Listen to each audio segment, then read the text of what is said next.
Maraknya teror terhadap aparat kepolisian akhir-akhir ini ditengarai dipicu oleh banyaknya senjata api yang beredar di masyarakat. Ya, dan untuk mengetahui seperti apa peredaran senjata api dan seperti apa pelaku bisa mendapatkannya, kita akan berbincang dengan Kepala Biro Penerangan Masyarakat Mabes Polri, Brigjen Boy Raffi Ahmad. Selamat sore, Pak Boy. Selamat sore. Pak Boy, sebelum saya masuk ke peredaran senjata api, ada dari penyelidikan sementara terhadap penembakan Bribtu Ruslan ini, sudah ada informasi terbaru? Ya, proses penyelidikan terhadap peristiwa tindak pidana pencurian dengan kekerasan sebuah sepeda motor yang terjadi tadi malam ini masih berjalan, dan korban yang diketahui adalah seorang anggota kepolisian, Bribtu Ruslan, juga masih dalam proses perawatan dan kondisinya semakin membaik. Jadi proses olah TKP sudah selesai dan kita masih melakukan proses penyelidikan lanjutan terkait dengan tindak pidana itu.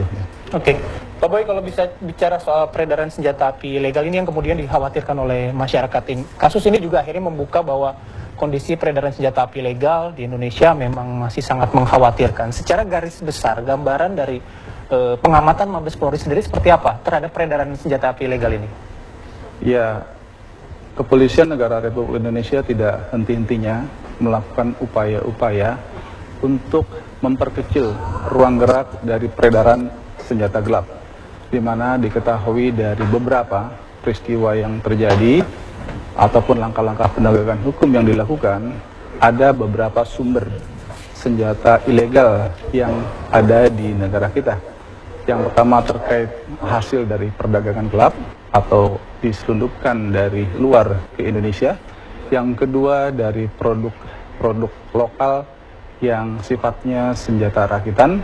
Yang ketiga tentunya bisa saja terkait dengan penyalahgunaan senjata api yang dilakukan oleh aparat tertentu.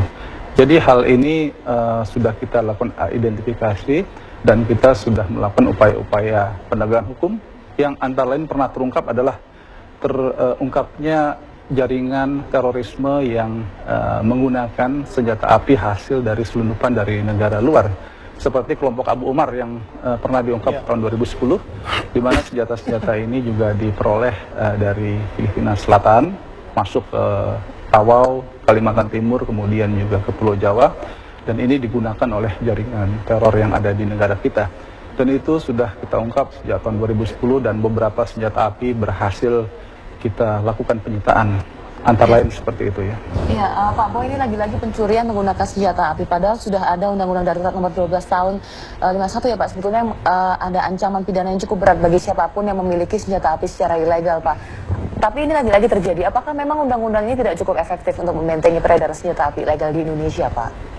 Undang-undang kalau kita lihat, memang kita benar masih menggunakan Undang-Undang Darurat Nomor 12 Tahun 51.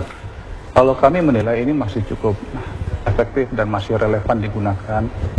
Negara kita kan memang tidak mengizinkan ya, atau katakanlah peredaran senjata api secara gelap itu merupakan tindak pidana perbuatan melawan hukum. Oleh karena itu yang terpenting adalah bagaimana kita memaksimalkan terus upaya-upaya peredaran dari senjata api ini yang kalau kita lihat juga tidak lepas dari memanfaatkan posisi geografis dari negara kita, negara kepulauan yang tentunya banyak peluang bagi pihak-pihak tertentu untuk memasukkan senjata melalui pelabuhan-pelabuhan tradisional atau katakanlah dari daerah-daerah yang terpencil yang jauh dari pengawasan petugas. Ini juga merupakan peluang bagi mereka yang tentu harus kita hadapi bersama dengan peningkatan kerjasama aparatur keamanan kita di wilayah perairan kita. Baik itu pihak kepolisian dengan TNI, Angkatan Laut, kemudian juga dengan pihak Direktorat Bea dan Cukai yang juga melakukan patroli di kawasan pelabuhan dan perairan ya. Iya, Pak Boy, kalau di perairan yang berbatasan langsung dengan negara tetangga mungkin kita masih harus mengakui masih sering kebobolan. Tapi di dalam negeri sendiri juga ada tempat-tempat yang bisa memproduksi senjata ilegal ini. Kita sebut saja misalnya Cipacing. Sebetulnya kalau untuk di satu lokasi ini di Cipacing misalnya Pak ya, apakah sudah ditemukan Pak sebetulnya ujung tombak jaringan senjata api ilegal ini di sana siapa ini Pak yang ada di belakangnya? Iya, jadi kemarin juga Polda Metro Jaya bersama dengan tim Densus 88 melakukan upaya terus mengungkap jaringan pembuatan senjata rakitan di Cipacing ini. Jadi ini terungkap dari kelompok Abu Roban yang beberapa bulan lalu tertangkap, dan di antara mereka memang sangat jelas menggunakan senjata api produk-produk dari Cipacing. Inilah yang masih kita lakukan, dan beberapa di antara mereka juga telah dilakukan penangkapan, yang tentunya kita menduga lokasi-lokasi seperti Cipacing ini bisa saja masih ada di beberapa wilayah ya.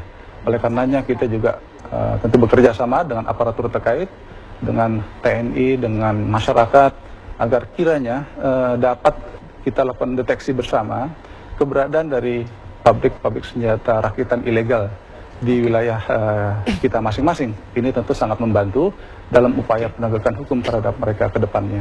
Oke, Pak, kami yakin Mabes Polri memang sudah melakukan upaya yang sangat maksimal untuk memperkecil peredaran senjata api ilegal. Tapi faktanya kita masih melihat begitu banyak kejahatan, terutama yang didukung oleh senjata api ilegal. Apa pokok permasalahannya? Apakah karena pengawasan yang kurang, atau justru pihak-pihak tersebut memang sudah sangat pintar untuk memanfaatkan kekurangan yang dimiliki oleh penegak hukum? Ya, kalau kita lihat memang ini tidak terlepas dari supply dan demand ya terhadap senjata api itu sendiri, di mana tentu para pelaku kejahatan kita selama ini kan menggunakan senjata api itu adalah sebagai alat bantu ya. Alat bantu dalam melakukan kejahatan agar kejahatannya berhasil. Oleh karena itu, selama niatan kejahatan seperti ini masih ada di kalangan masyarakat kita, tentu keberadaan senjata api legal tetap menjadi suatu semacam kebutuhan bagi mereka. Oleh karena itu, merupakan tantangan bagi kita, tentunya melalui upaya-upaya yang dilakukan bersama secara sinergi, agar keberadaan senjata api secara ilegal ini bisa kita eliminir, dan bahkan tentu jangan sampai ada pihak-pihak yang tidak bertanggung jawab untuk menggunakan senjata itu untuk tujuan-tujuan dalam hal ini kejahatan ya. Inilah yang menjadi tantangan kita ke depan, bagaimana membangun suatu semangat bersama di antara kita sesama masyarakat, yang tentunya juga apabila kita concern dengan kondisi seperti ini, kita bahu-membahu, kita saling memberikan informasi.